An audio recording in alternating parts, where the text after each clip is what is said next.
Hello, I am the artist known as DEROSNEC, and welcome to my weekly vlog where I talk about making music, art, movies, and more. Last week we talked about getting everything finalized and ready to be animated. This week we can finally make the magic happen. For this project, I decided to use the Adobe Creative Suite software for animation and assembly. For those of you who don't know anything about movie making software, this suite includes a number of media creation applications, but the ones I focused on primarily were Premiere, After Effects, and Photoshop. Premiere is a non-linear editing software designed to assemble media files into movies, and After Effects is a more specialized program for animation, motion graphics, and visual effects on a shot-by-shot basis. Photoshop is one of the most versatile photo editing softwares available, but it can also be used for drawing, painting, and design.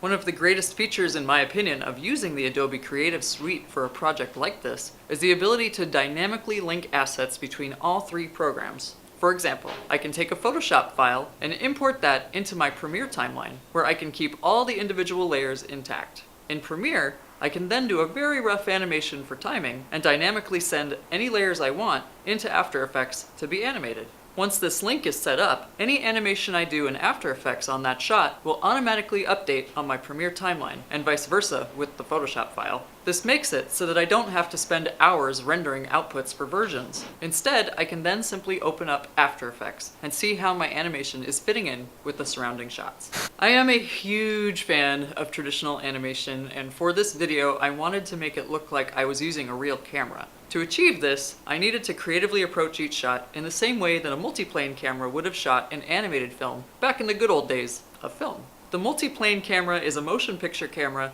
used in the traditional animation process that moves a number of pieces of artwork past the camera at various speeds and at various distances from one another. Each layer, or plane, would be painted on glass with transparent spots, which would give the illusion of parallax without actually being 3D. Walt Disney pioneered this technology, and you should have seen me geek out when I saw the one that currently lives at the Walt Disney Museum in San Francisco. It's huge. It's so awesome. Similarly, in After Effects, you can set up 2D imagery in a 3D space, and then design a camera with all the bells and whistles to move around the set. When animating, my first order of business would be to create this 3D space and set up that camera.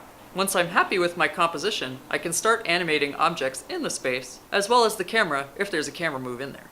Once I'm happy with my animation and camera, I can start to embellish. I added lots of dust particles to help sell the 3D space idea, as well as a camera shake which was reactive to things happening on screen.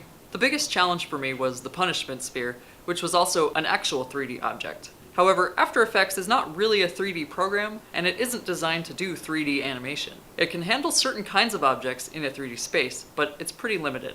Thankfully, Cinema 4D also connects quite nicely to After Effects, which allowed me to create this unique, true 3D element. As I animated each shot one by one, I would frequently flip back to Premiere to see how it was feeling when played with the song and all the other shots in the sequence. Sure enough, some stuff didn't cut well, and I had to either completely change shots or come up with new shots to insert and tie things together. But after a while, it started coming together, and once it was all done, I had one hell of a final product, which I am very proud of.